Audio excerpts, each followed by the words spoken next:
जी अस्सलाम वालेकुम नाज़रीन, आप देख रहे हैं प्रोग्राम अवाम की आवाज़ और मैं हूं आपका होस्ट जवाद इब्राहिम। आज हम मौजूद हैं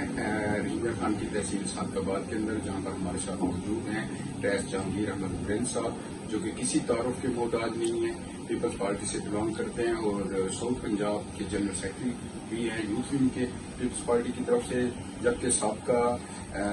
जो है वो बार के जॉइंट सेक्रेटरी और फाइनेंस सेक्रेटरी के तौर पर भी अपनी सर्विसेज सर अंजाम दे चुके हैं। बड़े नामी ग्रामी और मशहूर मारूफ जो हैं कानूनदान हैं, कानून के ऊपर अच्छी ग्रिप रखते हैं और जो सबसे बड़ी इनकी खूबी है कि फ्रॉम स्टार्ट टू टिल ये आज दिन तक पीपल्स पार्टी के साथ ही मुंसलिक हैं और इन्होंने हमेशा कोशिश की है कि पीपल्स पार्टी के प्लेटफॉर्म से जहां तक मुमकिन हो उसके अवाम की जो आवाज है और उनकी जो दाद रसी है उसको किया जाए। आज हमारे साथ मौजूद है, उनसे बात करते हैं, उनसे जानते हैं कि वो इस मामले में क्या कहते हैं। अस्सलाम वालेकुम। वालेकुम सलाम। अच्छा, ये बताइएगा जहांगीर भाई कि ये पीपल्स पार्टी के साथ आपका रिलेशन कितनी एक अर्सा पुराना है? जी जवाब साहब, बहुत बेहतरीन सवाल किया। सबसे पहले आपने पीपल्स पार्टी के साथ हमारी मोहब्बत नस्ल दर नस्ल चलती है। हमारा तीसरी नस्ल से हम पीपल्स पार्टी के साथ रिलेटेड हैं और अल्हम्दुलिल्लाह आज तक हमारे खानदान में से कोई भी एक फर्द भी पीपल्स पार्टी से बाहर नहीं गया और उसके साथ पीपल्स पार्टी के साथ मोहब्बत शहीद जुल्फ़िकार अली भुट्टो से लेकर मौसमा बेनज़ीर भुट्टो साहब का था, तो अब इस वक्त चेयरमैन बिलावल भुट्टो या सरदार रईस फरीज़ाबादी साहब हैं, इनसे हमारी मोहब्बत शामिल है और अल्हम्दुलिल्लाह हमारा जो इलाका है उसमें भी हमारा एक अहम किरदार है और वहाँ अल्हम्दुलिल्लाह मुख्तलिफ कौमों से ताल्लुक़ रखने वाले हैं, लेकिन वो भी हमारे साथ अटैच हैं और अल्हम्दुलिल्लाह वहाँ हमने आज तक पीपल्स पार्टी का जो हमारा होम कोर्नर है आज तक पीपल्स पार्टी में होता है। अच्छा रईस साहब, ये बताइएगा कि क्योंकि ये जो है ये सेंटर से काफी दूर एक वेरी लास्ट डिस्ट्रिक्ट में हम बैठे हैं और आखिरी तहसील है ये सादकाबाद पंजाब की, तो यहाँ पे क्या ऐसे प्रॉब्लम्स हैं आवाम के जो मतलब सेंटर जिन पे तवज्जो नहीं देता? ये एक बात आम सी बात है कि हमेशा जो टेल पे होता है ना, वो हमेशा उसको काफी क्राइसिस होते हैं, मुश्किलात होते हैं। आप मिसाल ले लेंगे, अगर पानी की नहर भी हो तो वो अगर टेल पे हो तो जो जिम्मेदार होता है उसको वो पानी का पूरा हिस्सा नहीं मिलता। इसी तरह हमारा जो अपर पंजाब है या जहाँ हम बैठे हैं ये हम भी अपने आप को टेल का समझते हैं। वैसे भी क्योंकि अपर पंजाब में जो है एक बैठे लोग बैठे इदारों में वो भी काम चाहते हैं, इस वजह से भी हमारा एक वीएम है, जिस तरह हमारी जमात में पाकिस्तान पीपल्स पार्टी ने इस खित्ते की महरूमियों को खत्म करने के लिए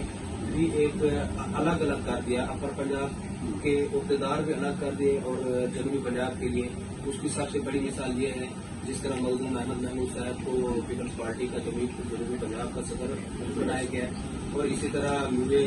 यूथ विंग का जनरल सेक्रेटरी बनाया गया, ताकि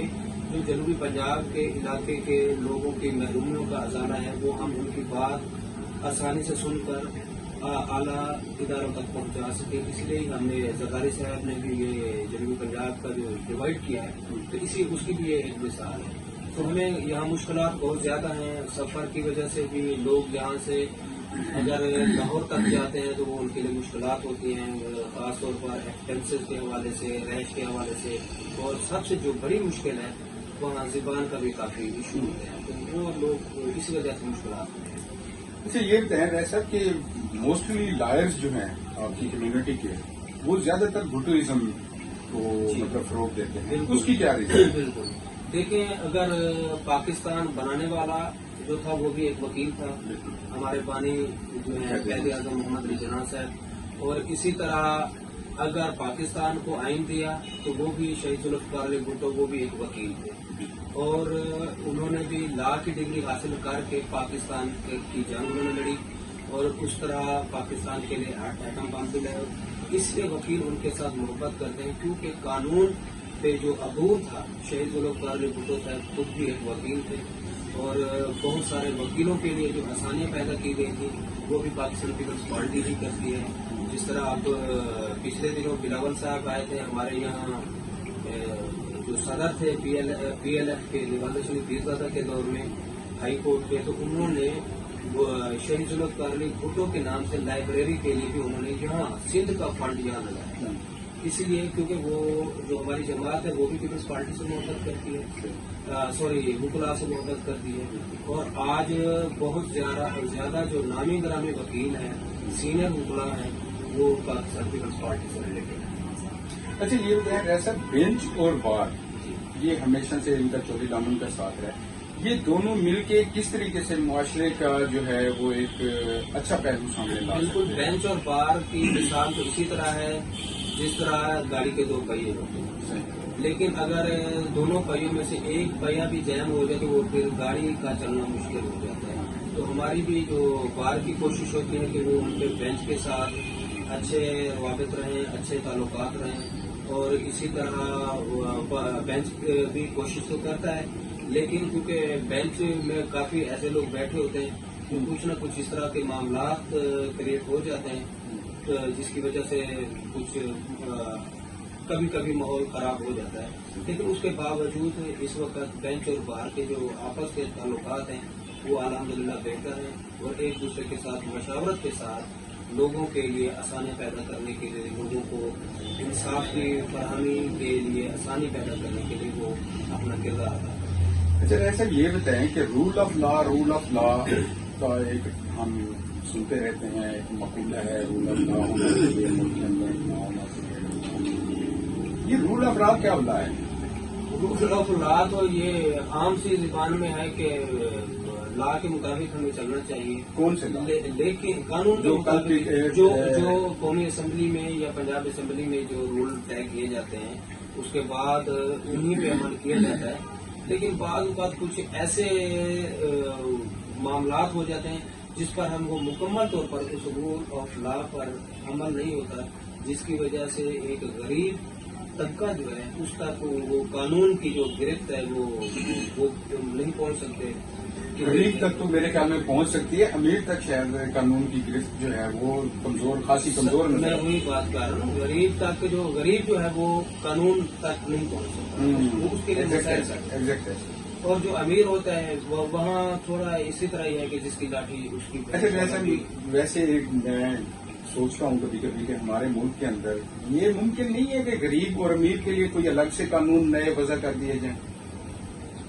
नहीं, ऐसा तो नहीं होता, क्योंकि रूल ऑफ लॉ तो चल ही नहीं रहा ना, यहाँ पे तो लाठी और भैंस वाला सिस्टम चल रहा है ना हमारे एक मुल्क में दो कानून तो नहीं चल सकते। आफ्टर ऑल दो तबके तो चल रहे हैं, लेकिन दोनों तबकों के रिप्रेजेंटेटिव डिफरेंट किस्म के हैं। मुश्किलात जो है जो गरीब के लिए वो अफोर्डेबल नहीं होता, इसलिए थोड़ी उसके लिए मुश्किलात होती है। लेकिन अगर जो मुसलसल अपनी जद्दोजहद और मेहनत और ईमानदारी से वो चलता है तो वो कहीं ना कहीं उसको रिजल्ट अच्छा मिल जाता है। इसकी कोई मिसाल फॉर एग्जांपल? मिसाल के तौर पर यहाँ हम अपने एक छोटी सी मिसाल अपने बार में ही दे देते हैं कि यहाँ काफी ऐसे केसेस हैं जिनका कोई पूछने वाला नहीं होता, लेकिन वहाँ हम वुकला जो हैं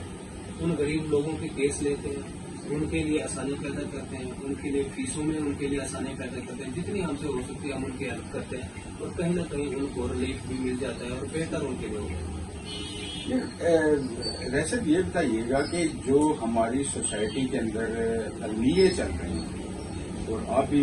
बीइंग लॉयर उनको देखते होंगे, हम भी जर्नलिस्ट उनको देखते हैं, और दूसरे इदारे भी अपनी अपनी नजर रखे हुए होंगे, ये क्या मुमकिन है कि कोई भी सोसाइटी ऐसे सर्वाइव कर जाएगी जैसे जिस तरीके से अभी हम चल रहे हैं? ये इस वक्त हमारे लिए है तो मुश्किलात, काफी मुश्किलात है। ये हम अगर चाहे ऑफ द रिकॉर्ड बात हो या ऑन द रिकॉर्ड बात हो तो ये मुश्किलात तो काफी है। ये जो वुकला की तहरीक चली थी और चौधरी इफ्तिखार साहब का बहाल होना था, और एक पूरा मुशर्रफ दौर में आपके सामने जितनी कुर्बानियां यंग लायर्स ने दी हैं और लायर सोसाइटी ने जितनी ज्यादा कुर्बानियां इस मुल्क के लिए दी हैं, उसका तो उन दिनों में जो स्लोगन चल रहा था वो ये था कि ये सारा कुछ हम चौधरी इफ्तिखार के लिए नहीं कर रहे, ये हम गरीब और अमीर को एक कानून की छतरी के नीचे लाने के लिए कर रहे हैं। लेकिन उसके आज दिन तक हमें रिजल्ट्स नहीं नजर आए। बिल्कुल नहीं मिले। क्यों? उसकी वजह यह है कि एक तो उस वक्त जो डिक्टेटर मुशर्रफ उस वक्त काबिज था, इक़्तिदार पर उन्होंने नाजायज कब्जा किया हुआ था। दूसरा जो मामला था کہ ہمارے خاص طور پر افتخار محمد چودھری صاحب جو ہیں ان کے لیے بھی ایک جدوجہد تھی. اس کے ساتھ ساتھ یہی کہ غریب اور امیر کے لیے جو ڈبل قانون بنائے گئے تھے اس کو ایک کرنے کے لیے ایک جدوجہد تھی. لیکن اس کو ہمارے جو بڑے سینئرز تھے اور خاص طور پر افتخار محمد چودھری جیسے وہ سیٹ پر بیٹھے وہ خود منحرف ہو گئے تھے, جس کی وجہ سے آج تک پرابلم سیم ٹو سیم ہے. وہ ہمارے لیے ایک جو فیصلہ تھا وہ ہم بعد میں وکلاء کے لیے جو پریشانی کا باعث تھا. اچھا, لاسٹ کوشچن میں آپ سے پوچھنا چاہوں گا کہ معاشرے کی اصلاح کا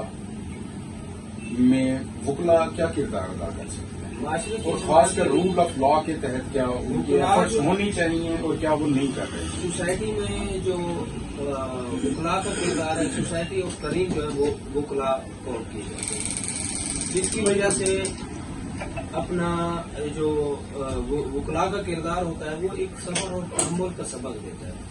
تو ہمیں ایک صبر, تحمل اور برداشت کے ساتھ اگر ہم چلتے ہیں اور ہم خود سب معاشرے میں جس طرح اب آپ دیکھ رہے ہوں گے حالات جو شہروں کے ہیں, لوگ اپنی دکانوں سے باہر تھڑے لگا کر بیٹھتے ہیں اور جب ان کو ہٹایا جاتا ہے تو وہ سمجھتے ہیں کہ شاید ہمارے ساتھ ظلم ہو رہا ہے. ہر بندے کو اگر وہ قانون کی پاسداری, لیکن اگر جج صاحب کا بیٹا ملتان کے اندر یا فیصلہ آباد کے اندر کسی بھی بچی کو رون ڈالے تو وہ اگلے 24 گھنٹے میں ریلیز بھی ہو جاتا ہے اور ان کی صلح بھی ہو جاتی ہے, اور مدعی بھی کہتے ہیں کہ ہم نے کیس آگے فالو نہیں کرنا. دیکھیں یہ تو اگر جج کا بیٹا ہو یا کسی غریب کا بیٹا ہو, یہ تو اب اس مدعی پہ ڈیپینڈ ہے.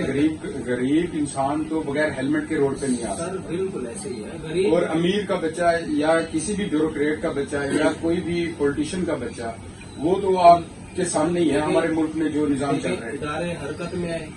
جج کا بیٹا جیل میں گیا اور جب جیل میں وہ اس کی ضمانت ہو گئی تو اس میں یہ تھا کہ کیس ڈسمس بھی ہو گیا, انڈر ایج بھی تھا, اس کے پاس لائسنس بھی نہیں تھا. سر دیکھیے نا, قانون کے مطابق انہوں نے ایف آئی آر کو کاٹ دی, آگے اس کو پرسو کرنا تھا مدعی نے. اب جس کیس کا وہ مدعی خود وڈرا ہو جائے تو اس میں وکیل یا باقی ادارے کیا کر سکتے ہیں. تو اس لیے وہ اسی طرح عام روٹین میں کوئی غریب کا بھی اگر اس طرح کا ایشو ہو جاتا ہے تو وہ بھی ہمارے پاس بہت سارے ایسے کیسز ہیں جس میں وہ غریب کو بھی پھر وہ معاف کر دیتے ہیں, دوسرے تیسرے کے وہ بھی اسی طرح اس کا وہ جو ہے ڈسچارج ہو جاتا ہے. اس میں تو کوئی اتنا مسئلہ نہیں ہے کہ چاہے وہ جج کا بیٹا ہو, کسی جنرل کا ہو, کسی بیوروکریٹس کا ہو, کسی سیاستدان کا ہو, وہ تو اب مدعی پہ ڈیپینڈ کرتا ہے. مہربانی, تھینک یو سو مچ. جی ناظرین, جیسا کہ آپ نے سنا کہ ریاض جہانگیر صاحب کا بھی یہی کہنا تھا کہ بیسیکلی جو ہمارے ملک میں اس ٹائم ضرورت ہے وہ سب سے زیادہ اس چیز کی ضرورت ہے کہ ہمارے ملک کے اندر رول اینڈ لا کی حکمرانی ہونی چاہیے. کے لیے اتنا ہی, اپنے میزبان سے بات کی اجازت دیجیے. اللہ نے